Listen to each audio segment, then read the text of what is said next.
Hello, listeners, and welcome back to Everyday Health Stories, the podcast where we explore the fascinating world of medical science through the power of storytelling. I'm Anna, and as always, I'm here with the ever-informative Dr. Kota Reddy. Today, we're diving into the intersection of the microbiome and weight loss. Dr. Reddy, we've touched on how the microbiome influences overall health, but today it seems we're going deeper into how it can affect our ability to lose weight. That's right, Anna. This episode is all about how the trillions of microbes in our gut influence weight loss, metabolism, and even how we feel after eating.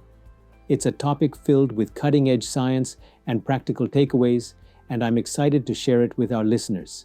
Dr. Reddy, I've heard people say things like, I can't lose weight because of my metabolism, or it's just my genes. But today, we're looking at another piece of the puzzle, the microbiome. Why is it such a game changer when it comes to weight loss? Well, Anna, while metabolism and genetics do play roles, the microbiome is a significant, often overlooked factor. Imagine trillions of microorganisms in your gut, each working on processing your food, influencing how your body absorbs nutrients, and even signaling your brain about when you're full or hungry. That's amazing. So, you're saying these microbes aren't just passive passengers? They're actively influencing how we gain or lose weight? Exactly. Some microbes are like your best friends when it comes to weight loss. Take Akkermansia muciniphila, for example. It helps strengthen the gut lining and reduce inflammation, both of which are crucial for maintaining a healthy metabolism. On the other hand, if your gut lacks diversity or is dominated by less beneficial bacteria, it can work against you, extracting more calories from food or increasing inflammation. Wow, so your microbiome could literally make you absorb more calories from the same meal compared to someone else? That feels a bit unfair. It does, doesn't it? But the good news is, your microbiome isn't fixed. It's influenced by what you eat, how you live, and even who you spend time with. Wait, who you spend time with? How does that affect your microbiome? That's an interesting point, Anna. Research shows that people who live together or spend a lot of time together share microbiome traits because microbes are transmitted through close contact. It's like your microbes are social creatures too. That's wild. So if I spend time with someone who has a healthy microbiome, could that potentially benefit me? Possibly. The exchange of microbes might introduce beneficial bacteria to your system, but diet still plays the biggest role, so it's better to focus on what you eat to create a gut environment that supports healthy microbes. Speaking of diet, some people struggle with weight loss despite eating well and exercising. Could their microbiome be the missing piece? Absolutely. If your microbiome is out of balance, a condition called dysbiosis, it can make weight loss much harder. Dysbiosis can lead to issues like leaky gut, where harmful molecules pass through the gut lining and trigger inflammation. That inflammation can interfere with metabolism and make it harder to shed pounds. So it's not just about what you eat, it's about what your microbes do with it? Exactly. And this is where personalized approaches are making waves. Microbiome testing, like those from the PREDICT program, can identify the specific bacteria in your gut and their role in your metabolism. This data allows for tailored dietary interventions that improve gut health and support weight loss. That sounds revolutionary, but how accessible are these tests? They're becoming more available and affordable. Programs like PREDICT use stool samples to analyze your microbiome, identifying which bacteria are beneficial and which might be working against you. It's a science-backed way to customize your diet for better outcomes. Dr. Reddy, I love how practical this is. It's fascinating to think that something as small as bacteria could have such a big impact on our health. It really is. The microbiome is like a secret ally, or sometimes an enemy, in our health journey. And the best part is, we can influence it with the right strategies. I can't wait to hear more about those strategies. So, Dr. Reddy, we've learned how important the microbiome is in weight management. Let's get practical now. What are the most effective ways to nurture it and support weight loss? That's where it gets exciting, Anna. The key is creating an environment in your gut that encourages the growth of beneficial microbes while keeping harmful ones in check. And the first step is diet. All right, so diet is front and center. What kinds of foods are we talking about? We're talking about fiber-rich foods. Think vegetables, whole grains, legumes. Fiber is essentially the favorite food of your good bacteria. It's what helps them thrive and produce beneficial compounds like short-chain fatty acids, which regulate metabolism and even appetite. I've heard of short-chain fatty acids before. Aren't they also connected to reducing inflammation? Yes. They help maintain the gut lining, preventing something called leaky gut, where harmful substances escape into the bloodstream and trigger inflammation. When inflammation is under control, your metabolism works better and weight loss becomes easier. That's amazing. So fiber is like fuel for the good guys in your gut. Next, I'm guessing fermented foods. That's right, fermented foods are excellent. They introduce live beneficial bacteria, also known as probiotics, into your system. Foods like yogurt, kimchi, sauerkraut, and kefir are rich in probiotics, and they help balance your microbiome. So a diet with plenty of fiber and fermented foods sounds simple enough. But are there specific bacteria we should be aiming to support? Great question. One superstar bacterium is Akkermansia muciniphila. It feeds on mucin, a protein that forms the mucus lining in your gut. By strengthening that lining, it reduces inflammation and helps regulate fat and glucose metabolism. Clinical trials have shown that even pasteurized or dead Akkermansia bacteria can improve metabolic health. Wow, even dead bacteria can help? That's fascinating. How can we encourage Akkermansia to thrive in our gut? You can boost Akkermansia by eating foods rich in polyphenols, such as olive oil and nuts, as well as omega-3 fatty acids found in fatty fish and chia seeds. These foods create the ideal environment for this beneficial bacterium. That's such a good list of foods. But what about people who are trying to make bigger lifestyle changes? Is it just about food? Not at all. Lifestyle plays a huge role too. Exercise, for example, has been shown to increase the diversity of gut microbes, and a more diverse microbiome is associated with better weight loss outcomes. I love how exercise has benefits beyond just burning calories.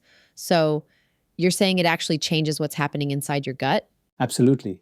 Exercise increases the production of beneficial metabolites like short-chain fatty acids and supports bacteria like Veillonella, which converts lactate into compounds that enhance endurance and fat metabolism. That's such a win-win, better fitness and a healthier gut. What about stress? I know it impacts so many areas of health. Stress is a big one. Chronic stress can disrupt the gut microbiome, reducing beneficial bacteria and increasing harmful ones. This imbalance can lead to inflammation and make weight loss more challenging. So managing stress isn't just good for mental health. It's crucial for gut health too. What's your go-to advice for managing stress effectively? Simple mindfulness practices can go a long way. Things like meditation, deep breathing, or yoga. These practices help regulate the gut-brain axis, the communication network between your gut and your brain, which can improve both mood and metabolism. Dr. Reddy, this is all so practical. But what about the idea of probiotics or supplements? Are they necessary or can we rely on food? Probiotics can be helpful, especially for people dealing with specific gut issues, but you should think of them as a complement to a healthy diet, not a replacement. The best results come from combining probiotics with prebiotics, foods that feed those beneficial bacteria. Together, they're called symbiotics. I love that idea of teamwork, probiotics and prebiotics working together. Can you give an example of a symbiotic combo? Of course, a simple one is yogurt with sliced bananas. The yogurt provides the probiotics, and the bananas are rich in prebiotic fibers that feed them. That sounds delicious and easy to make. Are there any other foods that stand out as must-haves for gut health? The Mediterranean diet is a great example. It's rich in prebiotic molecules like phenols and oligosaccharides found in vegetables and whole grains. Plus, it includes healthy fats like olive oil, which support gut health. I love how everything comes back to balance, diet, lifestyle, and even the microbiome itself. That's right. The microbiome is all about balance, and when you nurture it, it nurtures you in return. That's good to know. So, Dr. Reddy, we've covered so many practical strategies for nurturing the microbiome to support weight loss, but I know its impact doesn't stop there. How does a healthy microbiome influence other aspects of our health? That's a great question, Anna. The microbiome is like the control center for our body. It affects not only weight, but also our immune system, mental health, and even how we age. For instance, a balanced microbiome produces anti-inflammatory compounds that protect against chronic diseases like diabetes, heart disease, and certain autoimmune conditions. It's amazing to think that something as small as bacteria can have such a wide-reaching impact. But I've also heard about the microbiome's connection to mental health. Can you explain that? Absolutely. The gut and brain are connected through the gut-brain axis, which is essentially a two-way communication system.